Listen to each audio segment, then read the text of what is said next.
رشتے پر راضی کرنے کے لیے عامل کے پاس جانا. میں ایک لڑکے کو کافی عرصے سے پسند کرتی ہوں اور اس سے نکاح کرنا چاہتی ہوں. اور پڑھائی مکمل ہو چکی ہے تو وہاں سے رشتہ بھی آ گیا، لیکن میرے والد صاحب راضی نہیں ہو رہے جبکہ باقی فیملی راضی ہے. اب ایک مخلص دوست نے عامل کا پتہ بتایا ہے کہ ان سے رابطہ کر لو، وہ کوئی عمل کریں گے جس کے ذریعے میرے والد راضی ہو جائیں گے. تو کیا اس کا عمل کروانا جائز ہوگا؟ اس میں کوئی گناہ تو نہیں، جبکہ اس میں کوئی کفریہ باتیں استعمال نہیں ہوتی. بنت وسیم کراچی سے.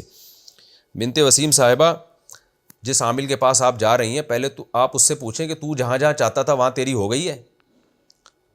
تو کوئی ایسا کچھ بھی نہیں کرے گا، یہ آپ کا ٹائم ضائع کرے گا، الو بنائے گا آپ کو. اور بالفرض آپ کے والد اگر فیوچر میں راضی ہو گئے، وہ کسی ویسے ہی راضی ہو جائیں گے انشاءاللہ، تو وہ یہ کیش کرائے گا کہ دیکھو میرے وجہ سے ہوئے ہیں. تو نہ جائیں، آپ کا ٹائم ضائع ہوگا. یہ ایک نمبر کے الو کے پٹھے ہوتے ہیں معذرت کے ساتھ، تو نہ جائیں ان کے پاس آپ. باقی میں آپ دعا کرتا ہوں اللہ آپ کے ابا کو راضی کر دے. حدیث میں آتا ہے نبی صلی اللہ علیہ وسلم نے فرمایا لن تری للمتحابین مثل النکاح، دو محبت کرنے والوں میں نکاح سے بہتر کوئی چیز نہیں ہے. ابا کو سوچنا چاہیے، تھوڑی سی خیال کرنا چاہیے کہ جب بچی ایک جگہ نکاح کرنا چاہ رہی ہے اور لڑکا بھی راضی ہے، سارا خاندان راضی ہے، تو کیوں آپ بلا وجہ زبردستی مخالفت کر رہے ہیں؟